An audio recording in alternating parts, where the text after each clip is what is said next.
The dust was thick in the air that morning. Dry Creek's town square had never been so crowded. Men leaned on wooden posts, sipping rot-gut whiskey, their eyes fixed on the wooden platform at the center, the auction block. Beside it stood Sheriff McGraw, sweating through his collar, pretending this wasn't the ugliest day of his career. And on the block stood her. She had no name on the paper. Just female, age unknown, torn dress, dirty feet, bruised wrists, and those eyes, wild like a mountain cat, but empty, like she'd stopped hoping long ago. "Let's start the bid," the sheriff shouted. "Opening price, $1 silver." The crowd jeered. "Ain't worth $1. She got a curse on her, I heard." Someone threw a bottle. It shattered at her feet. She didn't flinch. No one asked who she was. No one asked why she was there. Only one man leaned against the back wall, quiet still, coat dark with trail dust. A battered hat shaded his face, but his eyes were fixed on her like a hawk sizing up prey, or protecting it. When the sheriff dropped the price to 1 gold coin, the crowd laughed. It was a mockery. But then, clink. A single gold coin spun through the air, landing with a heavy thud on the wooden platform. The crowd hushed. All heads turned. The man in the coat stepped forward. His boots echoed loud in the silence. He didn't look at the sheriff. He didn't speak. He just held up a hand and pointed at her. Gasps rippled. "That's it?" someone whispered. "He just bought her?" The woman didn't react. She didn't blink. She was too far gone to care. But then something strange happened. The man climbed onto the platform. He walked straight up to her, removed his hat, and gently draped his own coat over her shoulders. Not like a buyer, not like an owner, like a protector. He leaned down and whispered something in her ear. Her lips parted, her knees buckled, and in front of the entire town she collapsed into his arms. The sheriff looked pale. He knew this wasn't part of the deal, but it was too late. The man lifted her, bridal style, stepped off the platform and vanished into the crowd. No name, no questions, only silence, and a rumor that spread across Dry Creek like wildfire. The girl he bought for a coin was someone no one dared to touch. The road out of Dry Creek twisted like a snake through the hills. Dust kicked up behind. The man's boots as he carried the woman in his arms. Silent, steady, like he'd done it 100 times before. She didn't speak, didn't ask where he was taking her. Maybe she thought it didn't matter. But the man, he knew exactly what he was doing. They reached a lone cabin nestled between 2 cedar trees. The wood was old but strong. Smoke curled from the chimney. It was quiet. Too quiet. He pushed the door open with his shoulder and stepped inside. The cabin was bare. A table, a cot, a stove in the corner, a rifle leaning against the wall. He laid her down on the cot, carefully, as if she were made of glass. Then he pulled the coat tighter around her and finally spoke, his voice low and gravelly. "You're safe now." She didn't believe him. She turned her face to the wall, her body stiff, still bracing for pain. The man stood there for a long moment. Then, without another word, he lit the stove, poured water into a kettle, and began making coffee like it was any other morning. As the kettle hissed, she finally broke the silence. "Why?" He didn't turn. "Why'd you buy me?" He glanced over his shoulder. "Didn't buy you. I bought your freedom." She scoffed. "Same thing." He walked over, crouched beside her. "No, I just paid the toll. You're still the one who has to decide where to go." She looked into his eyes then. Really looked. And something in her chest shifted. The way he stared back, like he saw her, not just the broken parts. She sat up slowly, wrapping his coat around herself tighter. Her hands were shaking. "Who are you?" she whispered. He smiled faintly. "No one important." But outside the cabin, under the porch, 2 boots stood still in the dirt. Someone had followed them. A match was struck. A cigarette flared. And a rough voice said, "Found her. just like the boss said we would. Then he vanished into the dark. She didn't sleep that night. She lay curled under his coat, staring at the ceiling of the cabin, every creak of the wood making her flinch. Her body had learned not to trust peace. Peace was always a lie before pain. The man hadn't spoken since sundown. He sat by the fire, slowly sharpening a hunting knife. Not threateningly, more like a man used to doing things with his hands. When the silence got too loud, she finally whispered, "You said I was free." He didn't look up. "You are? Then why am I still scared?" He set the knife down. "Because people like us. We don't stop shaking just because the cage opens." His words hit like thunder in a quiet valley. She swallowed hard, suddenly, aware that maybe, just maybe, he knew the kind of cage she'd been in. "I don't even know your name," she said. He reached over and threw another log in the fire. "Name won't help you sleep. But I'll tell you this. I've seen men buy women like cattle, and I've seen women burned for fighting back." He finally looked up. "I don't want your fear. I want you to choose." She blinked. "Choose what?" "Whether to stay or leave at sunrise." The fire cracked. Her heart did too. All her life, people had decided for her, where she slept, who she served, how much she was worth. But now, suddenly, a stranger with storm-colored eyes had put the weight in her hands. Stay or leave. She didn't know what scared her more. Meanwhile, outside, the cabin deep in the woods, two riders emerged from the trees. One lit a lantern. The other pulled a worn map from his saddlebag, his gloved finger tapping near the creek. "She's here. The coin was just a distraction." "What about the man?" The first rider grinned, yellow teeth flashing. "He won't be a problem. He's out of place. Just some fool who don't know who she really is." Then the second one said something that sent cold through the night. "Boss said we bring her back alive. But if she remembers anything, kill her." Back in the cabin, she sat up suddenly. Her chest was tight, her head spun. A memory, broken and half-buried, clawed at her skull. A burning building, a child screaming, gunshots. Then darkness. She gasped, clutching the edge of the cot. The man was instantly at her side. "What is it?" he asked. She looked at him, eyes wide with horror. "I think I've been here before." The fire had dimmed, casting long shadows across the cabin walls. She sat on the cot, legs curled up, her hands trembling.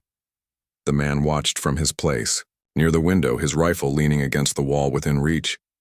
"You said you've been here before," he finally said. She nodded slowly. "I don't know how, but I remember the smell of cedar and smoke, screaming. A child."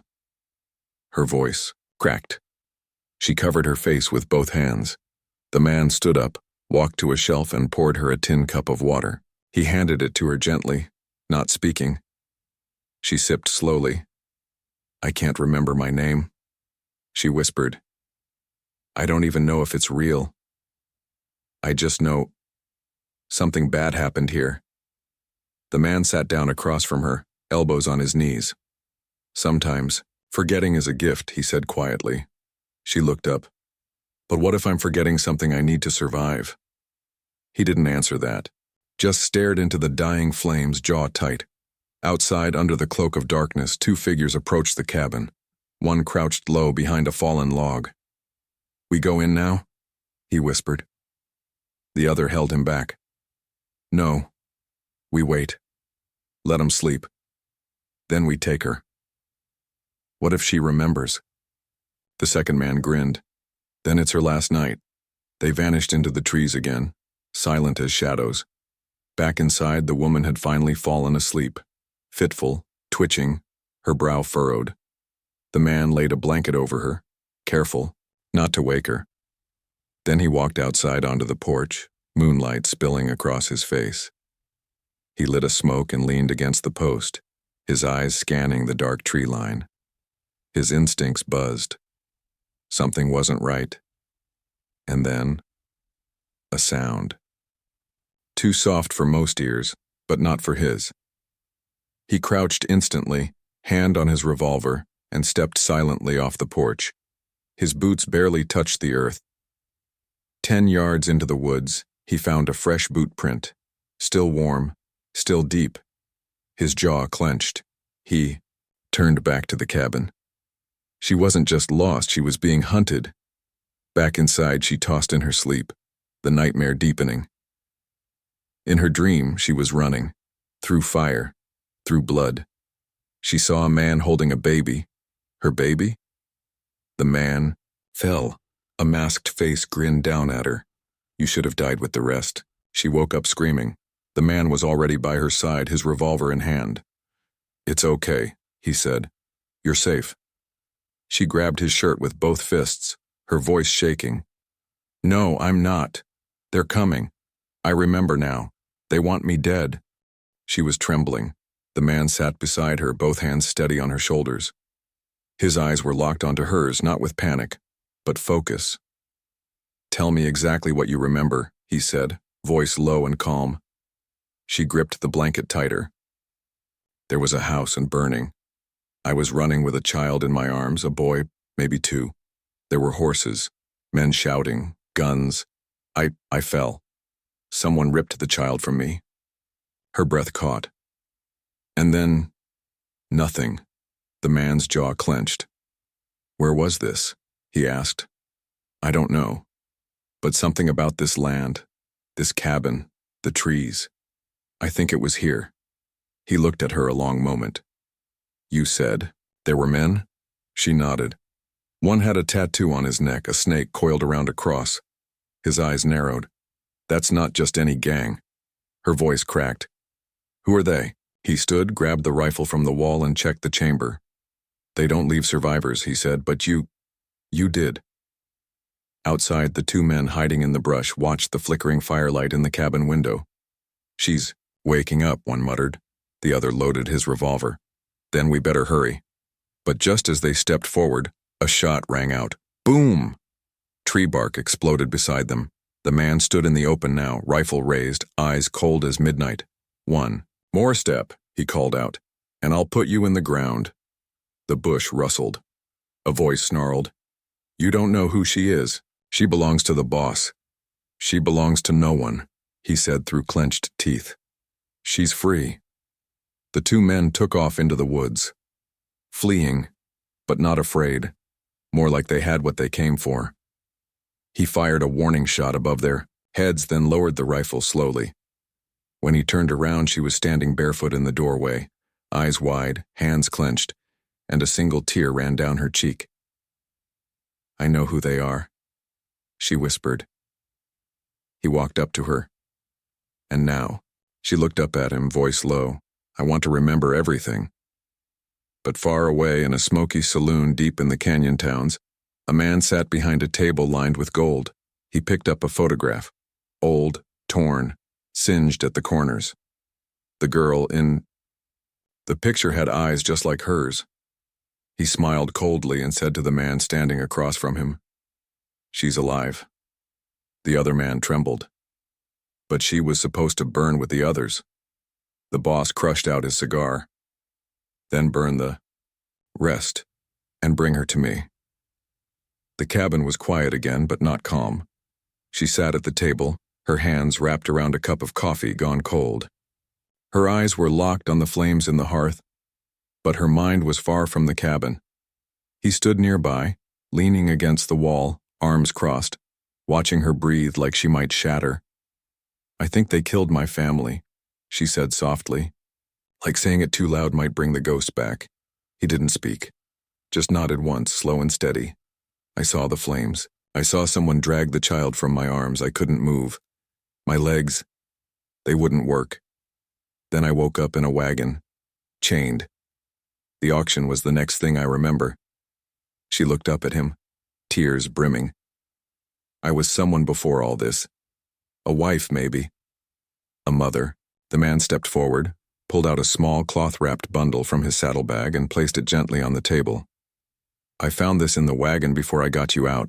She slowly unwrapped it, a silver locket, scorched at the edges. Her fingers trembled as she opened it. Inside, a tiny drawing went faded but clear, a man, a woman, and a child. She gasped. That's me. And next to the drawing, carved in tiny letters, to my Clara forever. Her breath hitched. Her chest rose sharply. Clara, she whispered. He smiled faintly. Your name? She laughed, broken and beautiful, as if the pieces of her had just found each other again.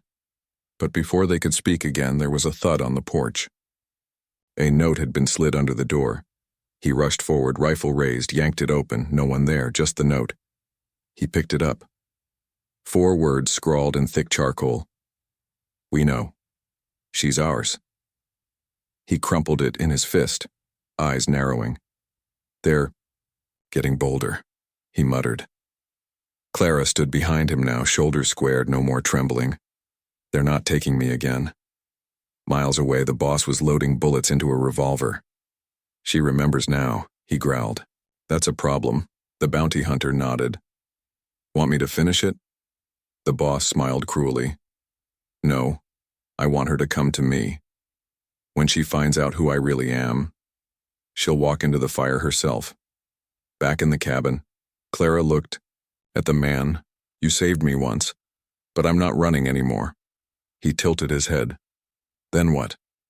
She stared into the night outside. I'm going to end this. He loaded the rifle, handed her a revolver. Then we ride at dawn. The horizon was still painted in soft gray when they saddled up. Clara rode behind him on the same horse, her fingers tight around the revolver he'd handed her. She hadn't spoken much since the note, but her silence wasn't fear anymore. It was fire. You sure about this? He asked, eyes scanning the road ahead. She nodded. If I keep running, I'll never stop. And I'm tired of being afraid of a name I don't remember. The man gave her a brief glance. Then we find that name. By mid-morning, they'd reached the old mining trail, the place where he'd first spotted the wagon carrying her. But this time the road wasn't empty. Ashes, burnt crates, a busted wheel.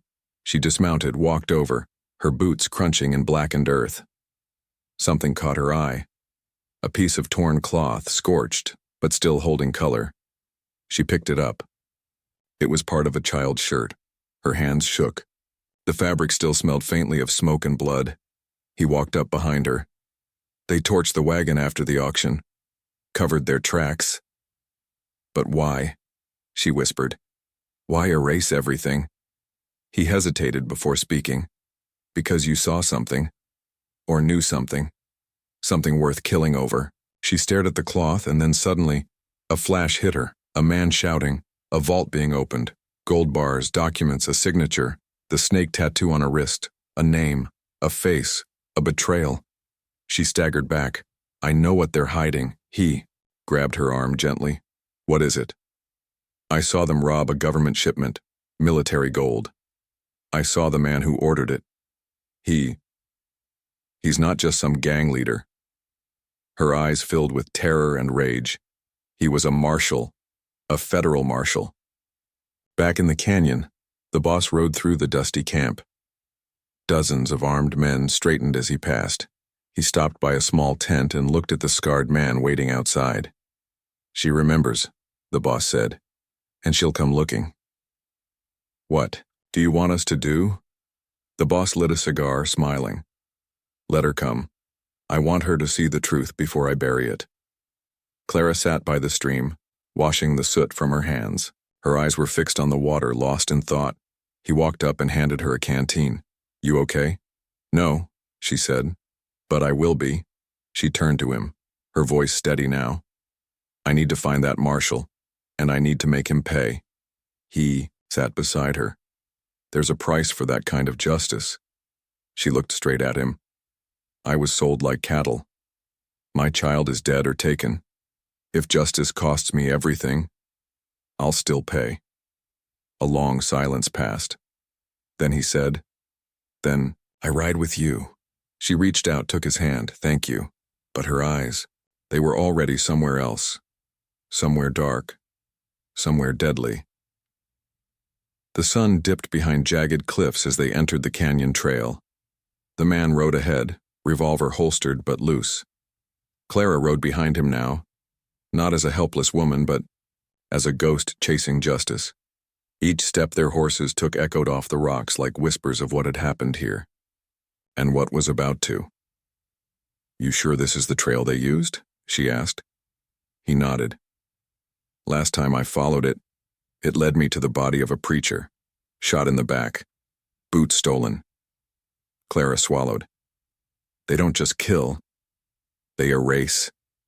Hours later they reached an abandoned checkpoint, once a telegraph post, now nothing more than splintered wood and dried bloodstains. Clara dismounted and walked inside. On the floor, blood.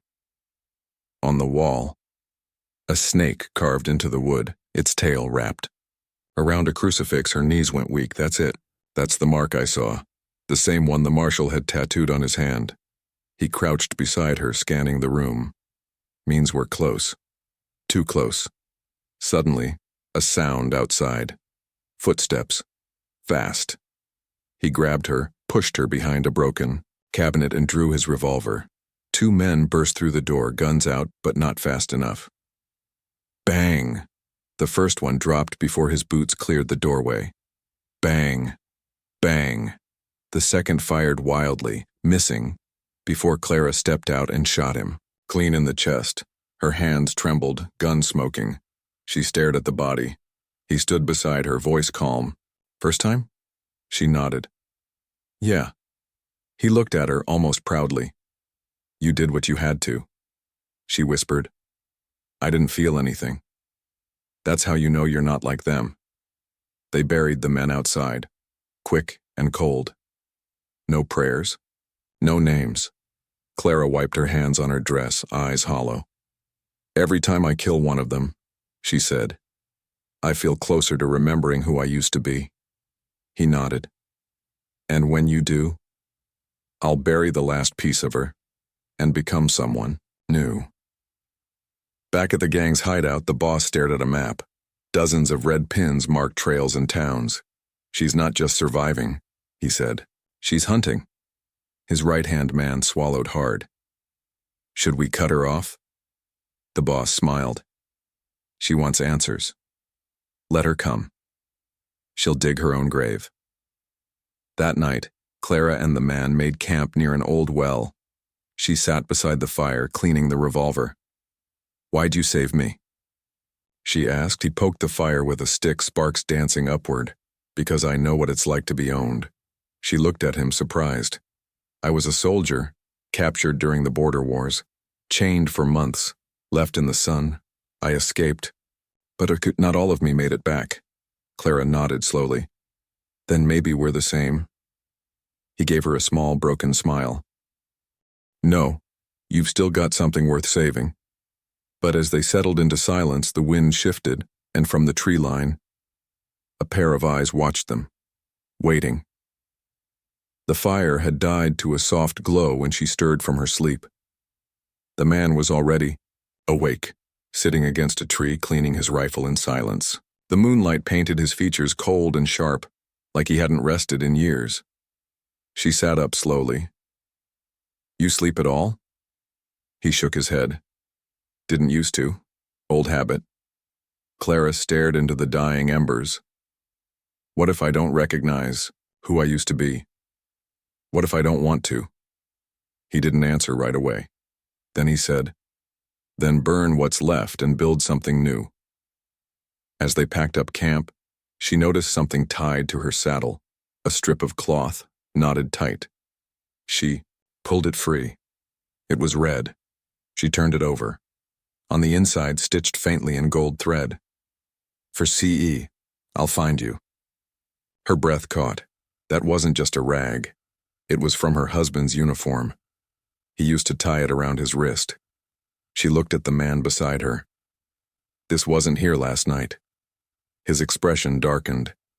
"They're not chasing us anymore. They're playing with us." Clara gripped the cloth. "Then let's play back." By midday, they reached the edge of Lawton Crossing, a dusty checkpoint town near the river.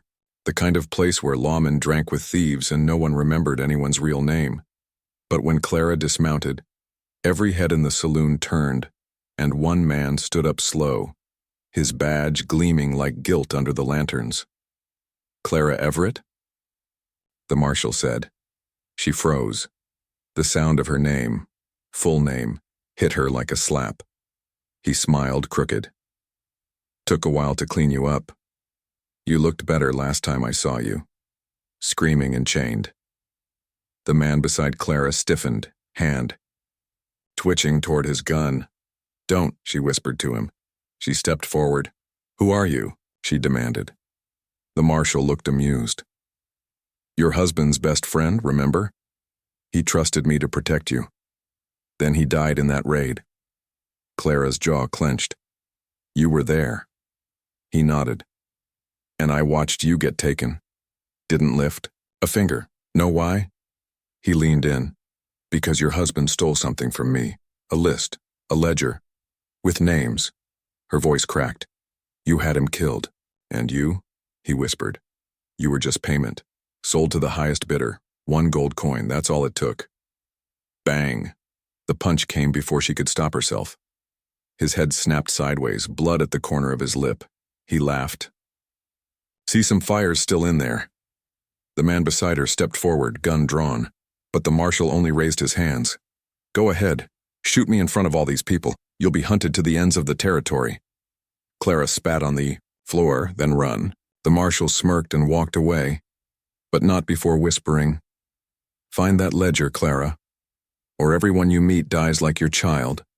She froze. "What did you say?" He didn't turn back, just walked out into the dust. Outside, the man turned to her. "He knows something. About your baby." Her hands were shaking. He lied. "My baby died.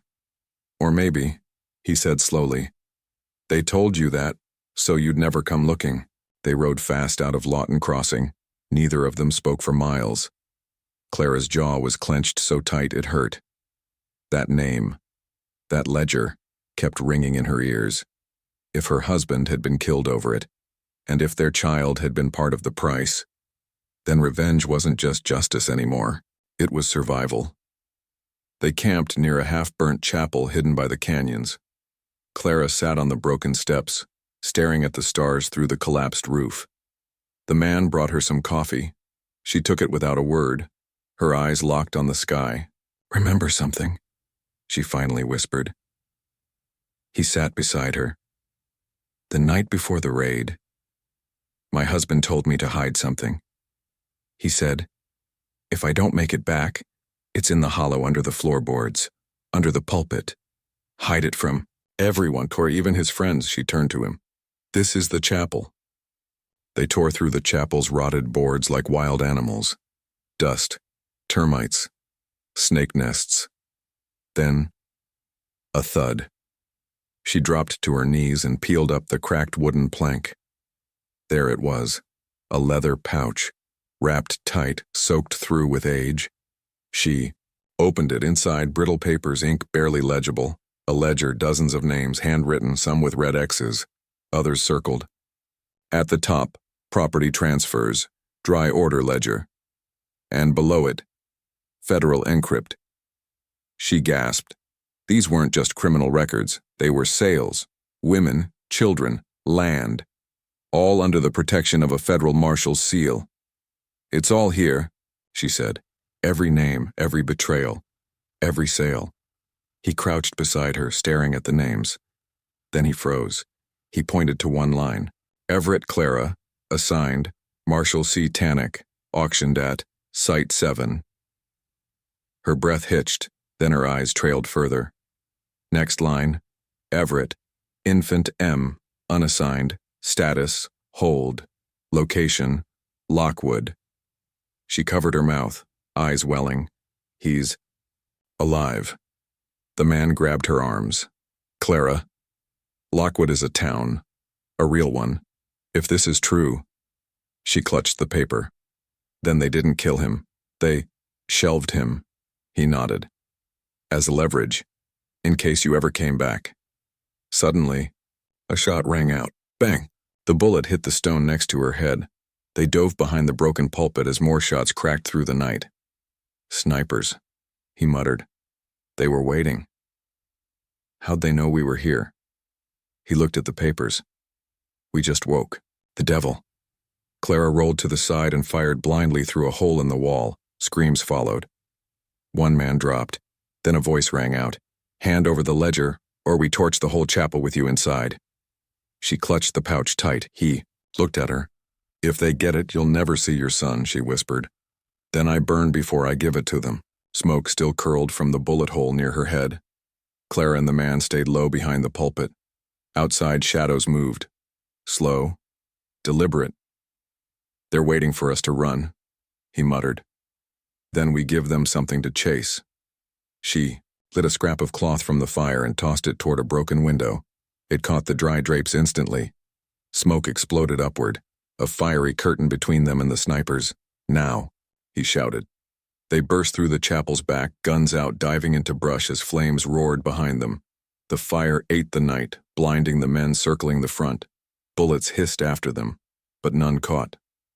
Not this time. By sunrise, they had ridden 20 miles. Clara hadn't said a word since the ambush. He glanced at her. You okay? She held the leather pouch against her chest. I'm not scared anymore, she whispered. I'm angry. They reached a lonely mining post, abandoned except for one thing, a grave, fresh dirt, wooden cross, no name, but on the marker, carved deep, St. New. The man stiffened. I knew him. Who was he?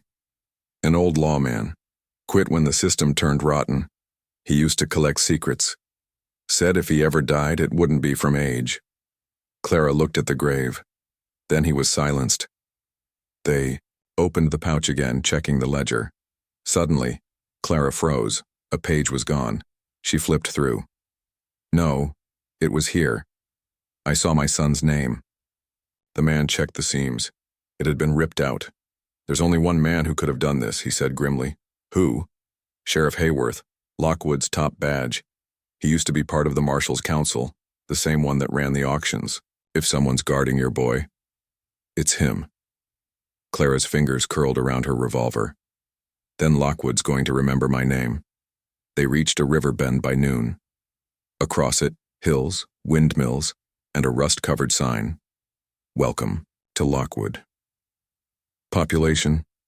The man squinted. They scratched out the number. Clara spat.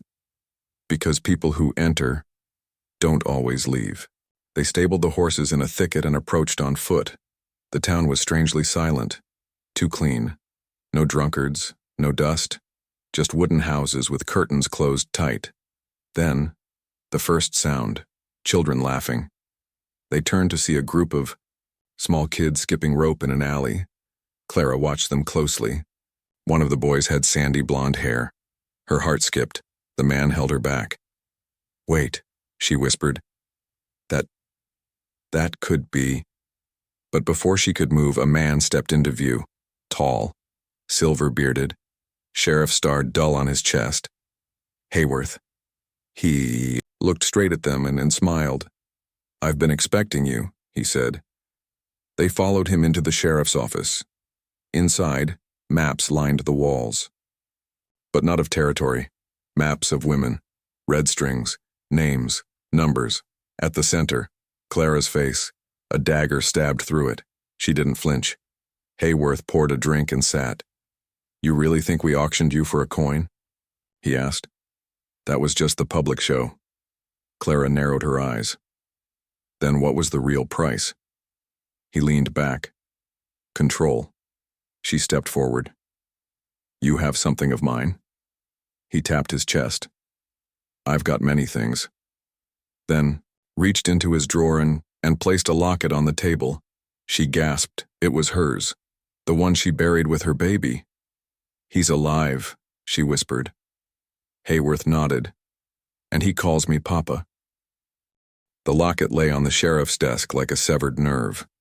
Clara stared at it, frozen. The delicate silver chain, the scratched heart, the faint trace of her son's initials, M.E. She had buried it with her child. She remembered doing it, so how was it here? Her fingers trembled as she picked it up. It was warm, worn, used.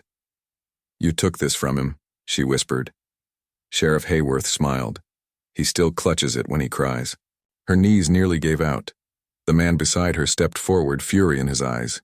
Where is he? Hayworth didn't blink. Safe, fed, educated. Clara's voice cracked. And what does he know about his real mother? The sheriff shrugged. That she abandoned him during war. That she sold him for freedom. Lies. Poisonous, twisting lies. He'll never believe that, Clara snapped. Hayworth's grin widened. He already does. She lunged. The man had to grab her waist to hold her back. Let me go, she screamed. He stole my baby. Hayworth didn't flinch. No, Clara. You lost him the day your husband played hero. I simply kept him from being buried with a name no one wanted to remember. He stood slowly and walked to a locked cabinet. From it, he pulled out a thin book. A child's journal. He tossed it to her. She opened it. Crayon drawings, a crooked house, a man with a badge, a stick figure woman with X's over her face. Her hand covered her mouth. At the bottom of one page, scrawled in shaky handwriting, Mama is bad. Papa said she ran away and didn't want me. She let out a choked sound. Not a sob, but a sound. Only a mother who's been erased could make. The sheriff spoke softly now. You want him back, but he doesn't even know your voice, she whispered. Then I'll remind him. Hayworth leaned on the desk. And if he runs from you screaming? If he hides from your face like a stranger? Clara clenched her jaw. Then I'll wait. 1 second longer than it takes. Suddenly, a knock. One of the deputies stepped in, nervous. Sheriff, it's time. Hayworth nodded. Bring him in. Clara's heart pounded. She turned to the man beside her. What do I say? He gently touched her shoulder. Nothing. Just look like love. The door opened, and there he was, small, barefoot, sandy blonde hair, holding a toy horse. He looked up at the woman in front of him. No recognition, no fear, just confusion. She fell to her knees, lips trembling. He looked at Hayworth. Papa? Who's this? Clara whispered. My name is Clara, and once, you came from here. She placed his tiny hand on her chest. He stared at it, then slowly pulled away. Why do you look sad? She blinked fast. Because I forgot how to smile. Until now. Hayworth clapped once. That's enough. He nodded to the deputy. Take him. No, Clara cried, grabbing her son. The deputy froze. Hayworth stepped forward. You want him back? She nodded furiously. He leaned in, voice ice cold. Then burn the ledger. Now, or you'll never see him again. Clara's grip on the boy's tiny hand tightened as Sheriff Hayworth stepped forward. Burn the ledger, he repeated, voice calm as if ordering morning tea. Right here, right now, or he disappears forever. The man beside Clara hissed, Don't. That book has names and blood. Hayworth cut in. The kind that started wars, ruined men, and sold little boys to monsters. Clara looked down at her son. His eyes were round, confused. In those innocent eyes she didn't see recognition, but she saw hope. He didn't pull away. Not this time. The man reached for his revolver, whispering, We take him and run. No, Clara murmured. They'll shoot him first. Hayworth smirked. She's learning. She stepped back, her voice cracked. I'll burn it. No, the man growled. I have to. She took the ledger in trembling hands and walked toward the fireplace. The boy clutched her skirt gently. Are you going to burn stories? Clara blinked back tears. Just the bad ones, baby. The sheriff's eyes glittered. Do it. Flames. As the paper curled. Letters twisted and turned into smoke.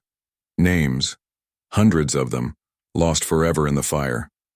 The boy watched it burn, wide-eyed. When the last page vanished, Clara turned to Hayworth. "Now give him back." Hayworth walked over to the child, then knelt beside him. "Son," he said softly, "go say goodbye." The boy looked up.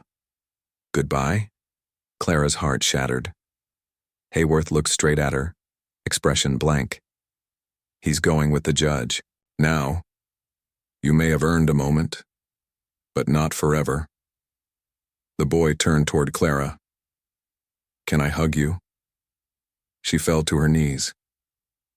He wrapped his arms around her neck. She whispered, "I love you." I never stopped. His tiny hand touched her cheek. "Are you my angel?" Clara let out a sob. "No, I'm just your mama." And then, the boy was pulled away. She didn't fight. She didn't scream. She just folded forward and wept into the floor, like a woman whose soul had been carved out of her body. Later that night, she sat on the chapel steps, empty. The man approached quietly, setting down a tin cup of coffee beside her. "I should have shot him," he muttered. She didn't respond. He sat down. "You did the right thing." She laughed bitterly. "Then why does it feel like I'm dying?" He reached into his coat and pulled something out. A single page, the yellowed, torn, burned around the edges. The missing page. She gasped. "How?" "I took it before the fire. On it, her son's name, his number, and coordinates." Clara grabbed it, trembling. "What is this?" He tapped the corner. "Where they keep the unclaimed, kids who didn't sell. Kids the judge reassigns." Her eyes flared. "He's not going with the judge?" He shook his head. "He's going to the compound, the place where they break them." Clara stood, fury rising in her chest like a storm. "No more waiting," he nodded. "We ride at first light." She looked out across the plains, eyes no longer broken, but burning. "He will remember me." The sun hadn't even risen when Clara saddled the horse. Her hands moved fast, no hesitation. The man watched her from the barn's doorway, loading his rifle, a grim look on his face. "We'll need more than bullets," he muttered. "We've got more than bullets," Clara said. She pulled a knife from her boot. "We've got rage." They rode hard. Dust kicked up in their wake as the morning turned gold. Clara's heart pounded in rhythm with her horse's hooves. Every bump in the trail felt like a memory rising. A laugh. A cry. A hand too small to hold anything but her finger. She clenched the reins tighter. He would remember her, even if she had to tear down the sky to make it happen. By noon, the compound was in sight. A rusted gate. High walls. Smoke rising from chimneys. No children's laughter, just silence and shadows. "Looks like an orphanage," she whispered. The man grunted. "It's not." He handed her a pair of old spectacles. "What's this?" "Disguise. You go in as a governess. Say you're here for assignment. Stall them. I'll circle round the back." She nodded, tying her hair up tight, tucking away every trace of Clara the mother. She was someone else now. Someone dangerous. Inside the gate, the guards barely looked up. One flipped a clipboard. "Name?" "Evelyn Mathers," she said coldly. "The judge sent me." The man squinted. "Judge Kyles?" She nodded. "Said I'd find a certain boy here. Number 483. He checked the list. "Yeah, new one. Quiet little thing. Doesn't talk." Clara's heart stung. The man waved her through. "Left building, second floor. But be quick, they don't like 'em getting too attached." She walked. Briskly. The hallway smelled like bleach and silence. No posters, no color, just rows of gray doors. She reached the room, paused, then opened it. Inside, a row of cots. And at the far end, curled up beneath a thin blanket, him. Her son. Hair messier, eyes dimmer. But him. She knelt beside the bed, whispered, "Hey." He didn't stir. She placed a hand on his shoulder. He flinched, rolled over, and opened his eyes brown, lost. He looked at her and didn't move, didn't speak, didn't run. He just stared. Clara smiled through her tears. "I'm not a ghost," she whispered. "I'm real. I'm here." Still, no answer. She reached into her pocket and pulled out the locket, held it up. His eyes widened. He sat up slowly, reached for it, touched it like a relic. Clara nodded, voice shaking. "You remember it?" He blinked, then nodded. Tears rolled down her cheeks. "Do you know who I am?" Pause, then finally, a whisper. "Mama?" Suddenly, a gunshots. She ducked instinctively, shielding him. Screams echoed in the corridor. The door flew open. The man stood there, blood on his sleeve. "We're out of time." He tossed Clara a revolver. Clara stood, child clutched to her hip. "Let's bring him home." The gunfire didn't stop. Clara clutched her son tightly, pressing him against her chest as they ran down the hallway. Behind them, the man fired 2 shots, clean, fast, deadly. One guard dropped, then another. They reached the staircase, but it was blocked. More guards. "Back way," the man growled. "Laundry chute." They turned, but Clara froze. At the end of the hall stood Judge Kyles, face pale, hands trembling, a pistol aimed straight at her son. "Give him to me," he barked. The man raised his weapon, but Kyles cocked the hammer. "Don't. I'll..." "Shoot." Clara stepped forward, her voice ice. "He's not a number, not a file, not a price tag." "He's mine!" Kyles screamed. Clara took one more step. "You think money makes you his father? That auction made you nothing." Her son buried his face in her shoulder. "I'll count to 3, the judge hissed, but he never reached 2. Bang! His pistol flew from his hand. The man had fired, clean through Kyles's shoulder. The judge dropped to his knees, screaming. The man stepped forward. "You'll rot for what you've done." Kyles whimpered. "You'll never make it out alive." Behind them, voices rose. Children, dozens of them, pouring from rooms, some holding books, some holding hands, all following the noise, all watching. The man turned to Clara. "Now." They made for the chute. Clara kissed her son's forehead and whispered, "Hold tight." Then they slid. Metal scraped against her arms, wind rushing past, then thud. They hit hay in the loading room. The man landed beside them. Out the back, they burst into daylight to find a wagon waiting. Not just any wagon, the same one Clara had once been sold from, except now it was theirs. They climbed in, the horses kicked, and they were gone. Days later, a new poster appeared in Dry Creek. Judge Kyles arrested. Child trafficking ring exposed. Clara read it silently, sitting on the porch of her new home, one with curtains, flowers, and laughter. Her son sat beside her, carving letters into a piece of wood. "What are you writing?" she asked. He smiled shyly. She looked closer and saw the words, "Home, sweet mama." That night, as stars blanketed the sky, the man joined, them by the fire. Clara looked at him. "You saved us." He shook his head. "No, Clara. You saved yourself. I just gave you the gun." She reached out, took his hand. "You staying?" He looked at the boy, then at her. "If you'll have me." She didn't answer, she just smiled. And finally, after years of running, bleeding, hiding, she exhaled, free. If this story moved you even a little, if you felt her pain, held your breath when the judge appeared, if you smiled when the boy carved mama, then don't scroll past. Like this video, so more people know she wasn't just a victim. Comment. Justice found her if you stayed till the end. And subscribe to Luminous Tales, because stories like this, you won't find them anywhere else. and we're just getting started.